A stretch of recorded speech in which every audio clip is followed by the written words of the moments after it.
BJP का MLA मेरे साथ दुष्कर्म किया था। अगर आप आवाज़ उठाएंगे तो आपके परिवार को ख़त्म कर देंगे। इस घटना के बाद आपकी शादी हुई, जी क्या शादी को भी इस घटना ने प्रभावित किया? बहुत। आपको ये डर लगता है कि जो आपके साथ घटना हुई, वो जब आपके बच्चे बड़े होंगे उनको पता चलेगा, वो क्या सोचेंगे? कितना बुरा महसूस होगा बच्चों को कि मेरी माँ के साथ ऐसा हुआ। बेटा, अगर हम ना रहे इस दुनिया में, अपने भाई का ख्याल रखना। 4 बार के विधायक बन चुके थे वो। उनके भाई ने मेरे पिता को पुलिस कस्टडी में मौत के घाट उतार दिया। कभी भी कुछ भी कर सकते हैं, हमें लाइफ टाइम तक खतरा बना हुआ है। अभी मेरे पिता की 13वीं तक भी नहीं हुई। मेरा एमएलए ने मेरा मेडिकल भी उन्नाव का चेंज करा दिया। सीबीआई की मेडिकल में साक्ष्य निकला, तभी तो कुलदीप सेंगर विधायक को सजा हुई है। क्या आप हमें बताना चाहेंगी कि आपने ये इंटरव्यू क्यों देना स्वीकार किया? मैं इंटरव्यू स्वीकार किया इसलिए क्योंकि मुझे एक मंच मिला आवाज़ उठाने के लिए, और मेरी आवाज़ बहुत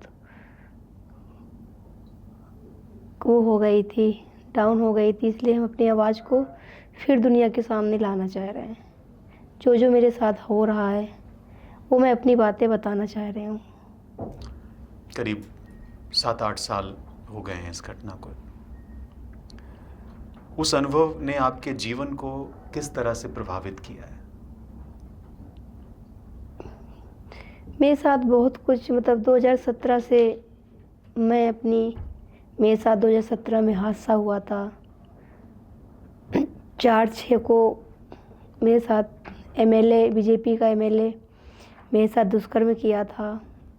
फिर उसके बाद 2018 में मेरे पिता की हत्या करा दी अपने भाई से। उसके बाद 2019 में 28 जुलाई को मेरा एक्सीडेंट करा दिया।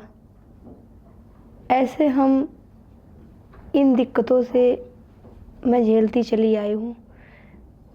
बराबर हम संघर्ष कर रहे हैं इस टाइम पे। अभी भी मेरा संघर्ष जारी है और मैं अपनी लड़ाई लड़ रही हूँ। हादसे से पहले की ज़िंदगी को आप मिस करती हैं? आपको अपने पिता की याद आती है? जी आती है, क्योंकि मेरा हादसा हुआ था। उसके बाद मैं 2017 से 18 तक मैं बराबर पुलिस के पास आती रही, कानून के पास जाती रही, लेकिन मेरी कोई कंप्लेन नहीं लिखी गई, कोई एफआईआर नहीं लिखी गई। 2018 में जब मेरे पिता को मार दिया जाता है, एमएलए के विधायक, 4 बार के विधायक बन चुके थे वो, उनके भाई ने मेरे पिता को पुलिस कस्टडी में मौत के घाट उतार दिया। पुलिस खड़े खड़े देख रही थी, लेकिन पुलिस एक बार नहीं बोली कि आप इस इंसान को क्यों मार रहे हो, किस वजह से मार रहे हो। पुलिस देखती रही और वो लोग मारते रहे बुरी तरीके से, पेड़ में बांध के, पानी डाल के, करंट लगा के मारते रहे। जब वो इंसान को, मारे हुए इंसान को झूठा मुकदमा लगा के उसको जेल भेज दिया। जेल में मेरे पिता की हत्या कराई जाती है। उसके बाद हमारे पास खबर आती है कि आपके पिता की डेथ हो गई है जेल में। तो हम लोग, जब हमने सोचा कि जब मेरा पिता ही नहीं रहेगा, कमाने खिलाने वाला जो जिला सकता है, बच्चों को पढ़ा लिखा सकता है, जब वो ही नहीं रहेगा तो हम लोग ज़िंदा रह के क्या करेंगे। हम लोग भी ख़त्म हो जाए, क्योंकि जब हम लोग रहेंगे, ज़िंदा रहेंगे, अपनी दुख तकलीफ़ अपने पिता का देखेंगे, तो हमें भी बहुत महसूस होगा कि बाप तो नहीं रह गया, अब हम लोग क्या करें ज़िंदा रह के। उस वक्त आप कौन सी क्लास में पढ़ रही थी? उस टाइम मैं 6 में पढ़ रही, 6 या 5 में पढ़ रही थी, या गांव का ही नहीं, स्कूल अपने था? मामा के यहाँ पढ़ रही थी। सॉरी, मामा के यहाँ पढ़ रही थी, मैं यहाँ आई हूँ, नहीं पढ़ रही थी। गांव मामा के यहाँ पर गांव का ही कोई स्कूल था? हाँ, क्योंकि एबीएस पब्लिक स्कूल सैदापुर वहीं मैं पढ़ी हूँ। पढ़ने में फिर भी आपकी इन लोगों दिलचस्पी ने थी? अपने, क्योंकि इनका एमएलए का कॉल स्कूल था, इन्होंने अपने स्कूल की टीसी को साबित किया, फिर भी वो साबित नहीं हुई। मेरी टीसी साबित हुई जहाँ मैं पढ़ी हुई हूँ। आपका पढ़ने में मन लगता था? पढ़ने में मन था। मेरे पिता का सपना था कि मेरी बेटी पढ़ के कुछ अपने पिता का नाम रोशन करे। उन दुश्मनों ने मेरे पिता का नाम रोशन नहीं होने, उनको देखने नहीं दिया कि मेरी बेटी पढ़ लिख के कुछ बनेगी तो हम देखेंगे, तो हमारा नाम होगा। इस घटना के बाद आपकी शादी हुई, जी क्या शादी को भी इस घटना ने प्रभावित किया? बहुत। वो तो मेरी शादी हो गई, मेरी शादी ये सबकी शादी होती, जैसे उनकी बेटी की शादी हुई, खुल के अच्छे से बढ़िया से पैरोल पे आए, बेल पे आए, अपनी बेटी की शादी किया, सब कुछ किया। उस तरीके मेरी शादी ना हो पाती। मैंने शादी भी किया है तो बहुत संघर्षों से शादी की है। कोई तैयार नहीं था शादी करने। एक ऐसा इंसान जो अपना घर बसाया, शादी किया, वो भी इस टाइम पे मेरे साथ संघर्ष कर ही रहा है। पढ़ाई भी आपकी छूट गई? पढ़ाई भी छूट गई, उसके बावजूद भी मैं हिम्मत नहीं हारी, अभी भी पढ़ रही हूँ।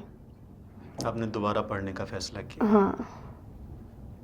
गांव जाना नहीं होता कभी? गांव जाना बहुत कम होता है, क्योंकि जब से मैंने अपनी शादी की, हमारे 2 बच्चे हैं, इसीलिए हम ज़्यादा आ जा आपकी नहीं जिंदगी पाते। का असर आपको डर लगता है कि आपके बच्चों पर भी पड़ेगा?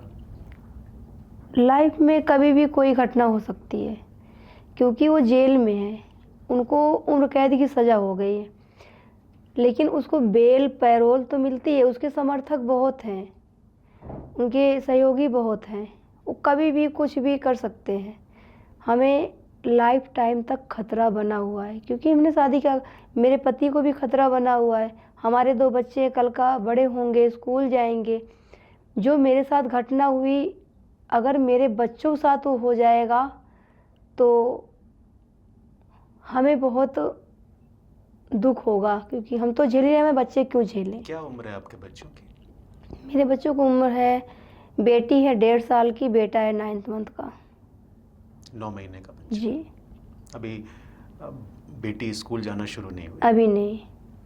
आप चाहती हैं आपकी बेटी पढ़े? मैं चाहती हूँ मेरी बेटी पढ़े, जो मेरे साथ हुआ वो ना हो, हम पढ़ा लिखा अपनी बेटी को आगे कुछ बना सकें। क्या आपकी घटना, आपको ये डर है जो आपके साथ हुआ इतनी कम उम्र में, उसका असर आपकी बेटी की ज़िंदगी पर भी पड़ेगा? ये डर लगता है आपको? आप सोचती हैं हमें डर इसके बारे लगता में? है कि कभी भी कुछ हो सकता है। आपको ये डर लगता है कि जो आपके साथ घटना हुई, वो जब आपके बच्चे बड़े होंगे उनको पता चलेगा, वो क्या सोचेंगे? सोचेंगे यही होगा कि ये कभी आप सोचती हैं?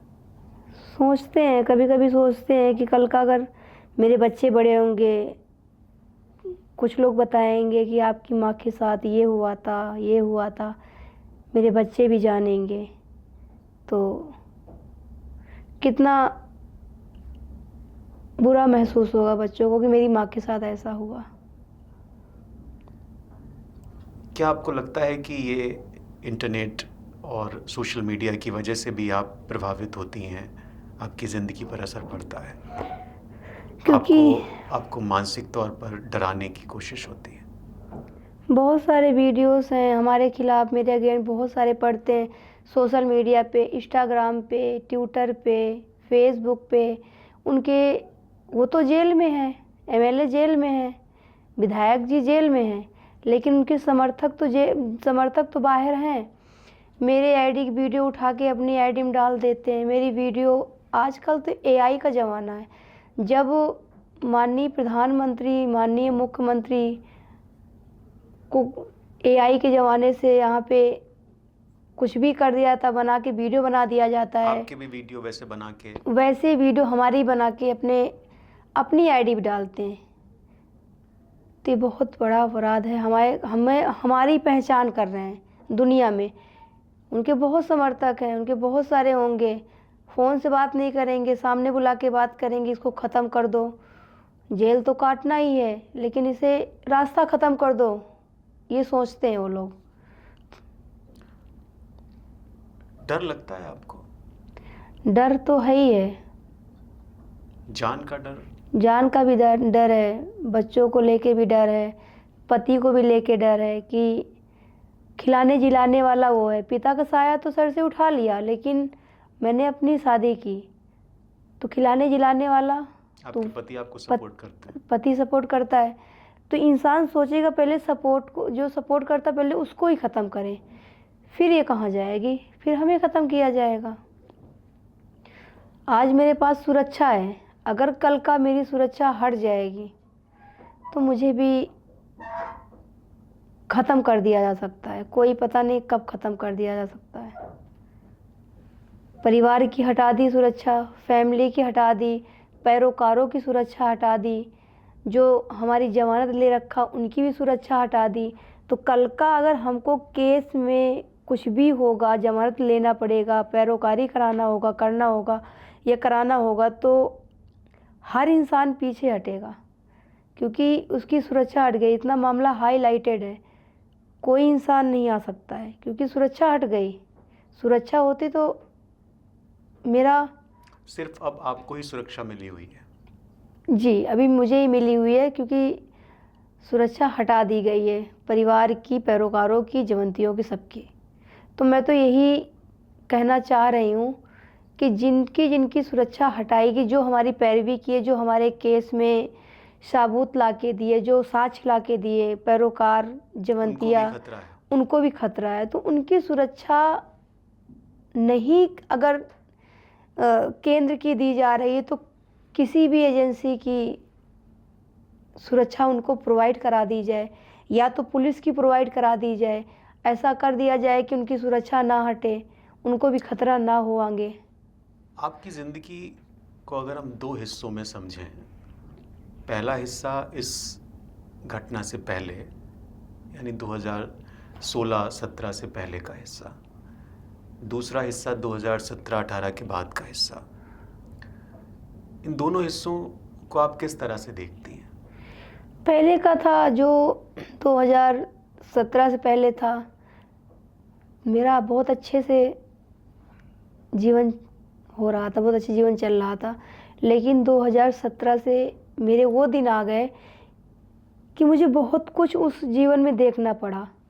मुझे हर चीज़ देखना, मुझे कोर्ट मैंने 16 साल की उम्र में मैंने कोर्ट, डॉक्टर, सब कुछ मैंने देख लिया। अभी भी संघर्ष करती जा रही हूँ, अभी भी प्रॉब्लम्स झेल रही हूँ। जो वादे किए थे वो वादे भी नहीं अभी पूरे हुए। बहुत परेशानियों का सामना उठाना पड़ता है मुझे। किन चीज़ों ने आपको सहारा दिया है? सहारा हमें कानून, संविधान ने सहारा दिया। सारा कुछ संविधान ने किया, जो भी हमको फैसिलिटी मिली संविधान ने ही किया। जो भी किया है, जो मिल रहा है संविधान ही लागू किया है, सब संविधान ही कर रहा है। अगर आपके पति आपसे कभी इस बात की चर्चा करते हैं कि मुझे भी डर लगता है बच्चों के लिए, बच्चों के भविष्य के लिए? जी, पति तो हमसे कभी कभी, हम अकेले होते हैं, बैठते हैं सब लोग साथ में, तो बच्चे बैठते हैं तो लगता है, वो कहते हैं कि आज आपके साथ हुआ है, कल का हमारे बच्चों के साथ होगा तो हमको कैसा फील होगा। बहुत दिक्कत होती है, हमें बहुत तकलीफ़ होती है। सुनती हूँ तो अब अंदर से मैं क्या कह सकती थी उनसे कि भाई मेरे साथ हुआ लेकिन मेरे बच्चों के साथ ऐसा नहीं होगा, हम उसके लिए कुछ करेंगे। सबके लिए संविधान है, ऐसा नहीं है कि बच्चों को मार दिया जाएगा, कुछ नहीं होगा। मैं उनको समझाती हूँ ऐसा कुछ नहीं होगा, लेकिन हर इंसान को रहता है कि मेरे बच्चों के साथ होगा तो क्या होगा, हम कहाँ जाएंगे बच्चे लेके अपने।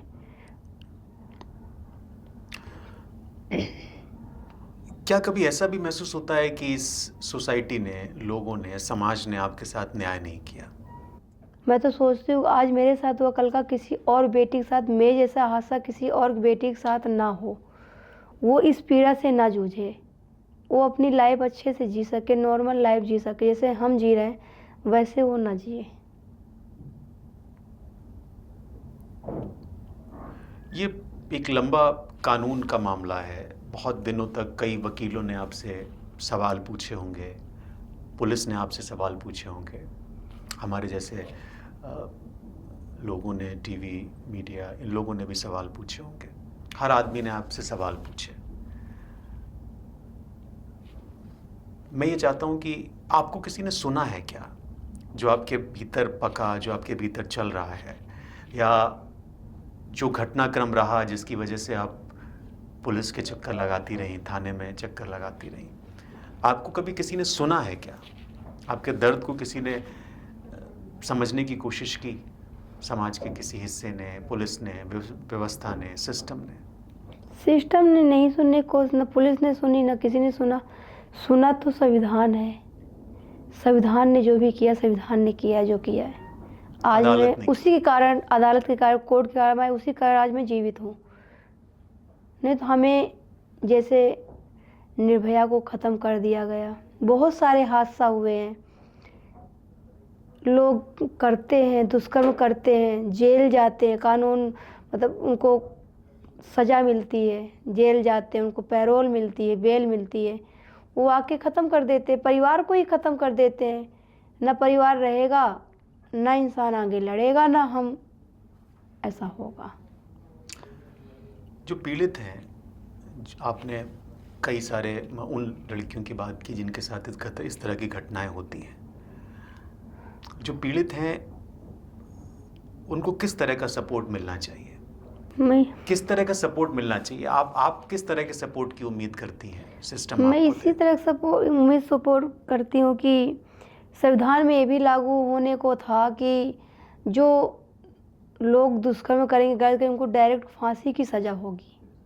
लेकिन वो चीज़ नहीं, उनको डायरेक्ट उम्र कैद की सज़ा होती है, ताकि वो बेल पैरोल पे आएँ, जिन लड़कियों के साथ हादसा दुष्कर्म करें उनको मार सकें। हम तो यही चाहते हैं कि संविधान में लागू होना चाहिए कि जो गलत करते हैं उनको डायरेक्ट फांसी होनी चाहिए, ताकि और किसी लड़की के साथ ऐसा ना हो जैसा हो रहा है, और आगे की लड़कियां सुरक्षित हो सकें, देश की बेटियां सुरक्षित हो सकें। ऐसा अगर कानून बन जाएगा तो बहुत बेटियों को उम्मीद होगी कि अब मेरे साथ गलत नहीं होगा। पैसे से भी कुछ सपोर्ट दिया जाता है आपको? हमें पैसों से कोई सपोर्ट नहीं, बस वही ये संविधान का जो है, संविधान ये सपोर्ट कर रही है। घर दिया गया है, रहने के लिए घर दिया गया है, बट उसमें भी हमको प्रॉब्लम उठानी पड़ती है। वादा किया था सरकार ने कि हम आपको घर देंगे, छोटा सा अपना अच्छे से अपना रहना, अपनी लड़ाई लड़ना, लेकिन फिर भी किराए पे है, टाइम से कुछ भी नहीं जाता है। टाइम से बिजली बिल, रूम रेंट, पढ़ाई का, सिलाई का, ये सब नहीं जाता है। हमें कोर्ट के चक्कर काटने पड़ते हैं। मकान मालिक की मुझे बातें सुननी पड़ती हैं, ताने सुनना पड़ता है कि हम आपको निकाल देंगे, आपका रूम रेंट नहीं आया, बिजली बिल नहीं आया। बहुत प्रॉब्लम हमें उठानी पड़ती है। फिर भी मैं मकान मालिक से बात करती हूँ, रिक्वेस्ट करती हूँ कि सर आपका आ जाएगा, हमें आगे जाने दीजिए आपका। फिर मैं उसके बाद कोर्ट के भी रास्ते देखती हूँ, कोर्ट का रास्ता दे के कोर्ट में करके तब जाके मुझे पैसा आता है। पढ़ाई का खर्च भी सरकार की तरफ से दिया जाता है? पढ़ाई का भी खर्च सरकार की तरफ से आता है, लेकिन ये है कि मैं अपनी पहचान उजागर नहीं करना चाहती हूँ। पढ़ाई कर रही हूँ, मैं नॉर्मल से पढ़ना चाहती हूँ, लेकिन दिल्ली ह्यूमन कमीशन महिला आयोग अब ऐसा रूल, पता नहीं क्या हो गया, बताते ऐसा रूल हो गया कि हम जहाँ पढ़ते हैं हम उस टीचर के अकाउंट में पैसा डालेंगे, आप उसका अकाउंट नंबर, IFSC कोड वगैरह लेके आइए। तो हम नॉर्मल सी बात करते हैं कि सर अपना अकाउंट नंबर दे दीजिए, तो कोई भी टीचर ऐसे मामले को, इतना हाईलाइटेड मामले को लेके कोई अपना अकाउंट नंबर नहीं देना चाहता है।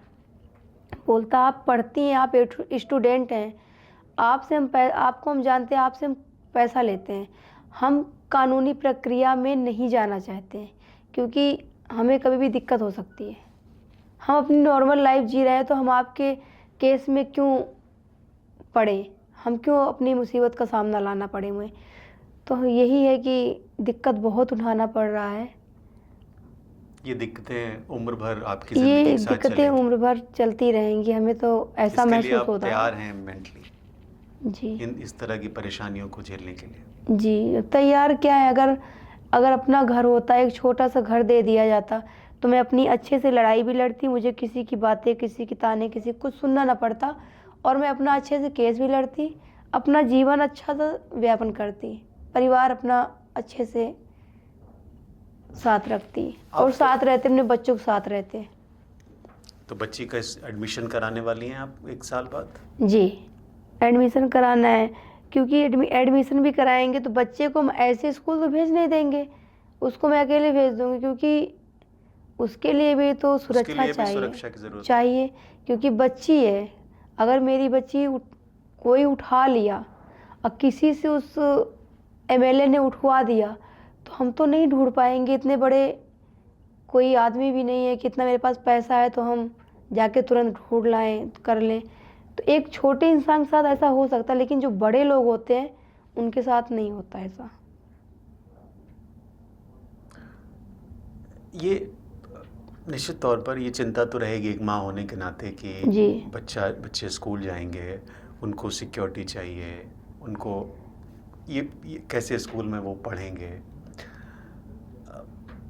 इसके लिए आप अपने पति से कभी बात करती हैं कि बच्चों को, अब बच्ची बड़ी हो रही है, स्कूल भेजना है? जी, हम बात करते हैं घर में कि बच्चे का एडमिशन करवाना है तो सुरक्षा करवानी पड़ेगी, क्योंकि बच्चे को कभी अगर दिक्कत आएगी तो फिर बहुत, जैसे हम झेल रहे हैं वैसे हम अपने बच्चों को नहीं झेलने देना चाहते हैं। पुराने अपने जो आपके साथ हुआ उसका साया भी आप नहीं पड़ने देना चाहती? नहीं, वो चीज़ हम नहीं पढ़ने देना चाहिए, क्योंकि हमने झेला है तो हमारे बच्चे तो ना झेलें। मैं अपने बच्चों की लाइफ तो अच्छे से सेटल कर सकूँ, बना सकूँ, अच्छे से पढ़ा लिखा के मेरे बच्चे आगे बढ़ के कुछ कर सकें, जो मेरे साथ हुआ वो ना हो। ये भी आपको डर लगता है कि जो आजकल आपके बारे में सोशल मीडिया पर उसके बाद कुछ चीज़ें कही गई, उसका असर आपके बच्चों पर भी पड़ेगा? सोशल मीडिया पर उनके बारे में जब वो बड़े होंगे तो उनके बारे में भी इस तरह के लोग लिखेंगे? ऐसा तो पड़ेगा ही, बच्चों पे भी असर पड़ेगा, प्रॉब्लम आएगी। कल को अगर बच्चे हमारे देखेंगे कि ऐसा हुआ है, तो कभी भी घर में आके बात कर सकते हैं, माँ क्या आपके साथ ऐसा हुआ है, ऐसा क्यों हुआ आपके साथ? तो माँ अपना दर्द तो बच्चों को बताएगी नहीं, बता नहीं सकती है कि बेटा ये हुआ हमारे साथ में। उस घटना को आप भूलना चाहती हैं? कैसे भूलेंगे, भूल ही नहीं पाएंगे, क्योंकि यादें आती रहती हैं। जब मुझे पिता की याद आती है तो मुझे सारी बातें याद आ जाती हैं। अगर आज मेरा पिता जिंदा होता तो मुझे ये दिन देखना ही ना पड़ता। पहली बार आपने ये घटना अपने पिता को बताई जो आपके साथ हुआ, या अपनी माँ को? ये घटना मैंने अपने चाची को बताई थी, क्योंकि हम डरे हुए थे। उसने मुझे ये धमकी दिया था, अगर अपने घर में किसी को भी बताएंगी तो आपकी पूरी फैमिली को ख़त्म कर देंगे और आपको भी साथ में ख़त्म कर देंगे। क्योंकि मैं डरी हुई थी, मैंने कुछ नहीं बोला। मेरे चाचा हमको दिल्ली लेके गए, मैंने अपनी सारी बातें अपनी चाची को बताया, जो इस टाइम पे इस दुनिया में वो नहीं है। एक्सीडेंट में एमएलए ने ख़त्म कर दिया उनको। उसी एक्सीडेंट में आप उसी भी? एक्सीडेंट में ख़त्म हो गई मेरी चाची की बहन और एडवोकेट, 3 लोग एक्सपायर हुए। उस एक्सीडेंट में मैं ही बची हूँ। मैं भी अपनी मौत और ज़िंदगी से लड़ के बाहर आई हूँ, मौत की लड़ाई लड़ के बाहर आई। याद है आपको उस एक्सीडेंट के बारे में? मुझे उतना याद नहीं है, जब उतना तो याद है कि थोड़ी थोड़ी सी बारिश हो रही थी, हल्की हल्की सी। इतना जब एक्सीडेंट हुआ उसके बाद हमें ये नहीं पता कि कहाँ हम लोग पड़े हैं, क्योंकि मेरे होश, सबको ही कहता है, हमें तो इतना नहीं पता, लेकिन सब बताते हैं आपको होश नहीं था, आप वेंटिलेटर में थी। सिर में आपके चोट लगी? सिर में चोट लगी थी, सिर में मेरे बहुत ज़्यादा चोट आई थी। मेरा एक हाथ फ्रैक्चर है, एक पैर फ्रैक्चर है। हाथ में भी रोड पड़ी है, पैर में भी रोड पड़ी हुई है, आधा अंग मेरा फ्रैक्चर है। और जब आप के चोट लगी, आपका सिर में चोट लगी, आप हॉस्पिटल में थी वेंटिलेटर पर, तब भी ये अदालती कार्रवाई चल रही थी? अदालती कार्रवाई, क्योंकि मेरी कोर्ट ट्रामा सेंटर में लगी थी। जिस टाइम मेरा एक्सीडेंट हुआ था। लगातार मेरी कोर्ट ट्रामा सेंटर में ही थी। आपने शुरू में सोचा था कभी कि इतना बड़ा ये इशू होगा, पूरी दुनिया में इसकी बात होने लगेगी और इतने सारे लोग इस केस में शामिल होंगे, ये विधायक जेल चले जाएंगे? आपने कभी सोचा था इतना बड़ा कुछ हो जाएगा आपकी ज़िंदगी में, मैंने ये चीज़ जब आप शुरुआती दिनों में पुलिस के चक्कर लगा रही थी, थाने जा रही थी? मैंने ये चीज़ कभी नहीं सोचा था कि हमारे साथ ये होगा। हमने भी ये सोचा था कि हमारी भी लाइफ नॉर्मल रहेगी और हम अच्छे से पढ़ लिख के आगे बढ़ेंगे, अपने पिता का नाम रोशन करेंगे। आपकी आवाज़ लोगों को किस तरह से हिम्मत दे सकती है, आपको लगता है, जो आप कह रही हैं, आप बता रही हैं, जो आपकी तरह की लड़कियां हैं या जो पीड़ित लड़कियां हैं या जिनके साथ इस तरह की घटनाएं हुई हैं, उनको किस तरह से आप हिम्मत दे सकती हैं? क्या कहना चाहती हैं उनसे? मैं यही कहना चाहती हूँ कि जैसे मैंने संघर्ष किया है बराबर, वैसे अगर वो जिन बेटियों के साथ गलत होगा, बहन बेटियों के साथ, वो भी हमारे जैसे बने और हमारे जैसे हिम्मत से लड़ाई लड़े तो उनको न्याय संविधान जरूर देगा। उनको हिम्मत नहीं ये हारनी चाहिए। पूरी मुझे उम्मीद है, अगर हमारी तरीके वो लड़ेंगे तो उनको न्याय मिलेगा। एक सवाल आपसे बात करते हुए मुझे लगातार लग रहा है कि उस घटना के बाद ज़रूर आपको एक सहयोग, सपोर्ट मिला है कॉन्स्टिट्यूशन की तरफ से, लेकिन फिर भी कुछ बदलाव की ज़रूरत है सिस्टम में, खासकर पुलिस, कानून और सोसाइटी। यानी जो पुलिस का एक तंत्र है, जो अदालत का, कोर्ट कचहरी का एक तंत्र है, और जो अपने आसपास रहने वाले लोग हैं, उसमें आप किस तरह का बदलाव चाहती हैं? क्या चीज़ बदली जानी चाहिए जो आप जिन चीज़ों से आप गुजर रही हैं उनसे आपको ना गुजरना पड़े? क्या इसमें बताऊँ, मुझे तो कहीं भी रहते हो तो सब यही बोलते हैं कि तो वही लड़की है जो इसके साथ हादसा हुआ था, जो 2017 में, वही लड़की है, सब बोलते हैं, लेकिन फिर भी उसको हम सुन के भी इग्नोर कर देते हैं कि हुआ तो मेरे ही साथ है। लेकिन हम किसी से अपना दुख अगर कहेंगे तो क्या मेरा कोई दुख बांटेगा? कोई नहीं बांटेगा, कोई नहीं कुछ कर सकता है। जो होगा हम ही कर सकते हैं, अपनी लड़ाई हम ही लड़ सकते हैं। परिवार जब ख़त्म हो जाएगा, कोई मार दिया जाएगा, जब ही जाके पुलिस प्रशासन सुनती है। कानून तक तो बाद में ही जाता है, पहले तो पुलिस प्रशासन के पास जाता है, पुलिस प्रशासन कार्रवाई नहीं करता है, उसके बाद जब सुनेगा नहीं, कोई एक्सपायर हो जाए, किसी को मार दिया जाएगा, तब जाके वो कानून में जाता है, तब कानून जानता है, तब कोर्ट जानती है कि हाँ इसके साथ ऐसा ऐसा हुआ है। पहले तो पुलिस के ही पास रहता है, जब पुलिस ही बीच में गलत करेगी तो कैसे पहुँचेगा कानून के पास में?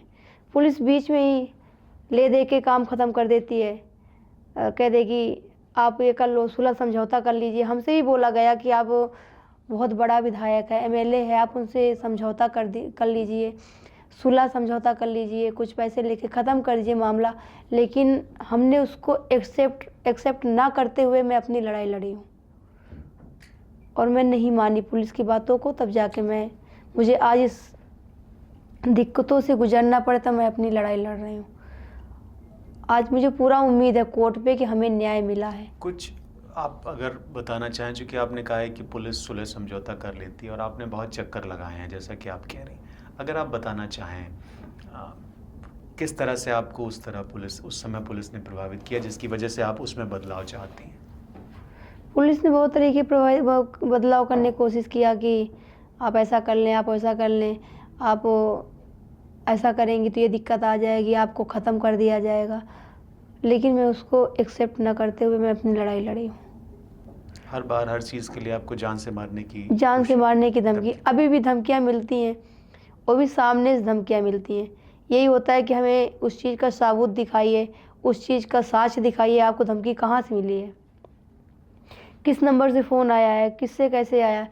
तो नंबर से फ़ोन नहीं आएगा, जिसको अगर मारना होगा, जिसको अगर धमकी देना होगा, अगर उस दिलाएगा किसी धमकी, तो वो सामने से आके धमकी देगा कि ये केस को ख़त्म करिए, सुलह समझौता करिए, नहीं तो आपको मार दिया जाएगा। ऐसा ऐसा होता है मेरे साथ में। अगर सरकार या कोई नेता आपको देख रहा है, सुन रहा है, तो आप उससे क्या मांग करना चाहती हैं? मेरी मांग यही है कि जो मुझे अब दिक्कत उठानी पड़ रही है, जो 2017 में उठाई, 18 में उठाई, 19 में उठाई, आज भी मुझे उस दिक्कत का सामना करना पड़ रहा है। तो मुझे ऐसा हो कि मुझे एक छोटी सी जॉब दे दी जाए, एक छोटा सा घर दे दिया जाए, ताकि मैं अपनी लड़ाई लड़ सकूं और मैं अपना जीवन यापन कर सकूं अच्छे से, पढ़ लिख के कुछ जॉब करके। क्योंकि ऐसे मेरी लाइफ नॉर्मल सी है, नॉर्मल लाइफ नहीं है मेरी, बहुत कठिन की लाइफ है।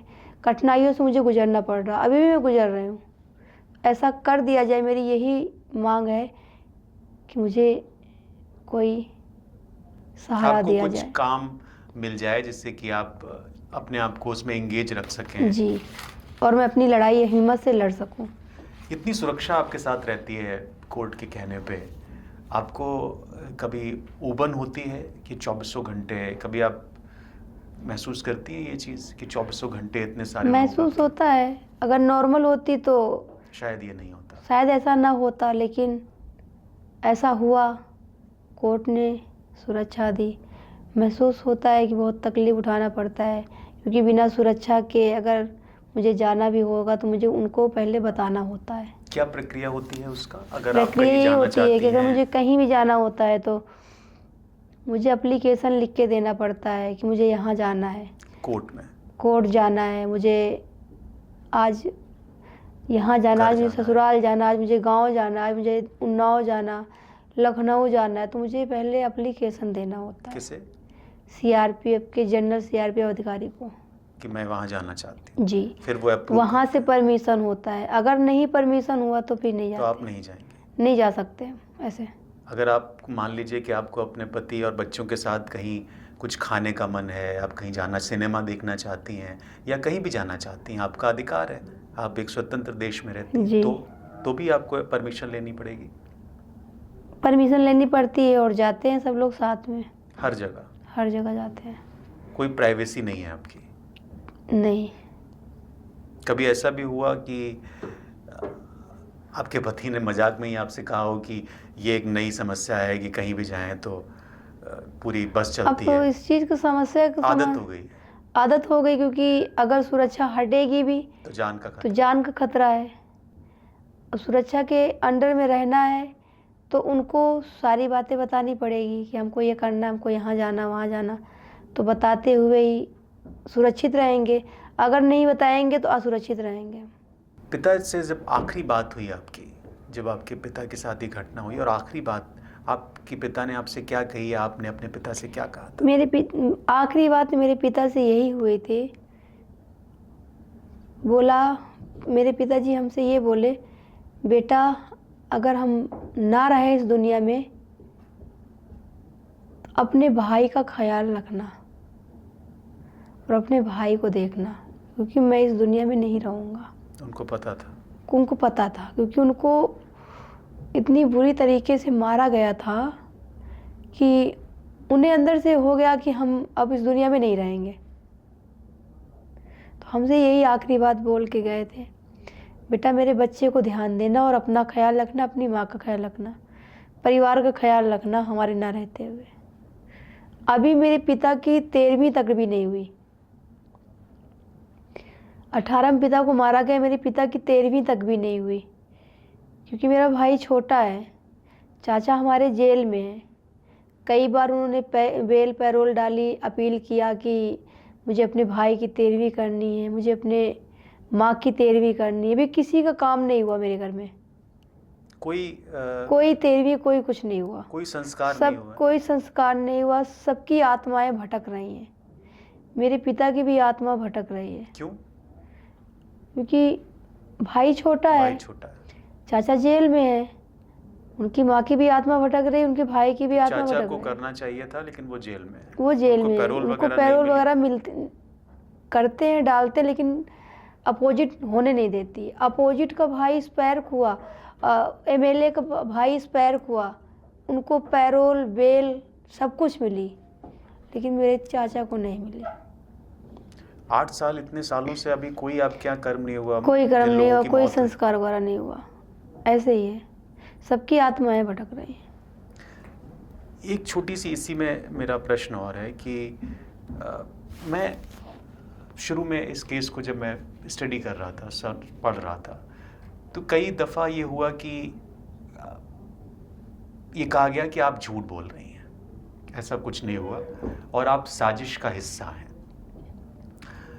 लेकिन आपके बयान जब सीबीआई ने लिए, सीबीआई ने आपसे लंबी लंबी बातचीत की, कोर्ट में जब आपके बयान हुए, तब ये साबित हुआ कि ये साजिश नहीं थी, कुछ तो सच था। उसी के आधार पे शायद कुलदीप सिंह सेंगर को ये हुआ। कोई ऐसा वो कौन सी चीज़ थी जिसने आपको हमेशा मजबूत रखा, या आप हमेशा अपनी बात पे अड़ी रही और आप डरी नहीं उन तमाम लोगों के बयानों के बावजूद जो आपको झूठा कह रहे थे? अगर मैं झूठा बयान देती तो कभी ना कभी सीबीआई इतने सवाल किए, बहुत सारे सवाल किए, कभी ना कभी तो इंसान अगर गलत नहीं होता है तो अपने आप डर जाता है कि हम ऐसा अगर करेंगे तो हम उल्टा फंस जाएंगे। जब वो घटना मेरे साथ हुई तो मैं उस पर अड़ी रही कि मेरे साथ हुआ है तो हम झूठ क्यों बोलें, मैं अपने सच पे ही चलूँगी।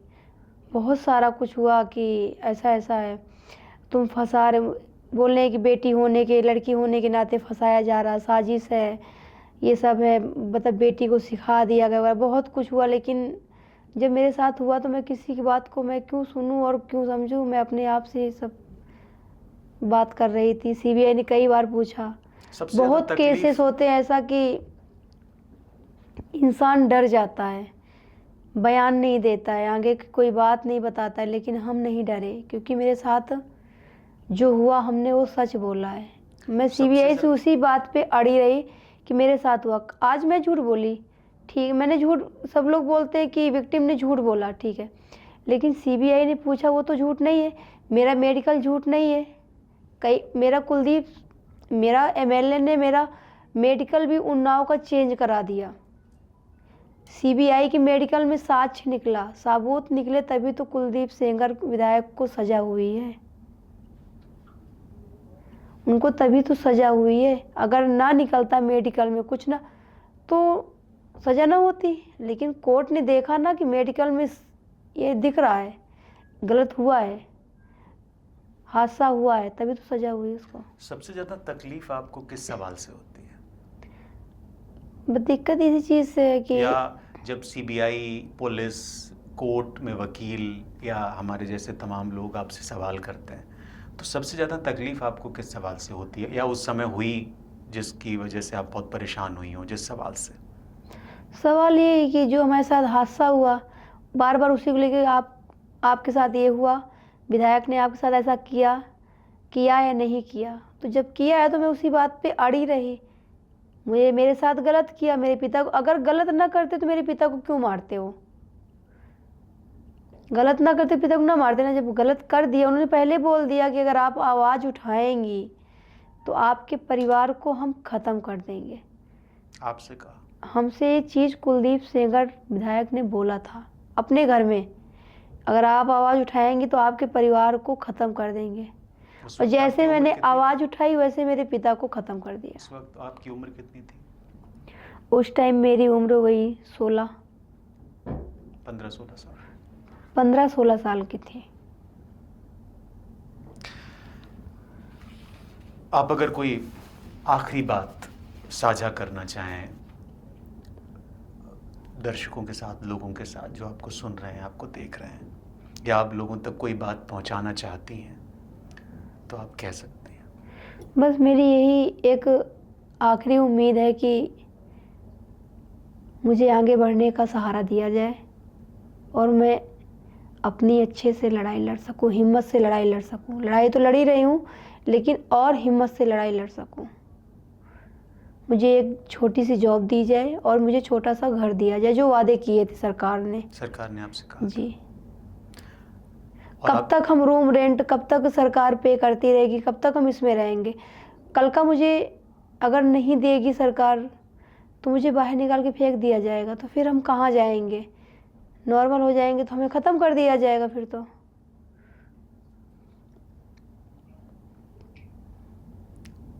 आप ये कह रही हैं कि अगर कोर्ट ने इस केस को ख़त्म हो गया, कोर्ट में ये केस और ये सुरक्षा ले ली गई, तो फिर आप कहाँ जाएंगी? जी, आपके सामने सिर्फ अंधेरा है। अंधेरा है, फिर मैं तो असुरक्षित हूँ। फिर मुझे कभी भी मार दिया जाता, कहीं से भी, किसी भी तरफ से मार दिया, क्योंकि हम घर से बाहर भी निकलेंगे तो मुझे लगेगा कि मेरे पीछे कोई आ रहा है, ऐसा मुझे लगता है महसूस कभी? होगा। लगता है? अभी भी, अभी तो नहीं होता है, अभी सुरक्षा है, लेकिन सुरक्षा ना रहते हुए लगता है कि मुझे मेरे पीछे कोई आ रहा, कोई मार ना दे, ऐसा लगता है मुझे। जब बच्ची पैदा हुई और आप हॉस्पिटल में आपको बताया गया होगा कि बच्ची हुई है, आखिरी में मैं सिर्फ वो आपके मन में क्या आया था? मन में बस यही आया कि आज मेरे साथ हुआ, आज मेरी बच्ची हुई, कल का मेरी बेटी के साथ ऐसा ना हो जाए, ऐसा मुझे लगा था, अंदर से महसूस हुआ। दिल्ली में आपकी बच्ची हुई थी? जी,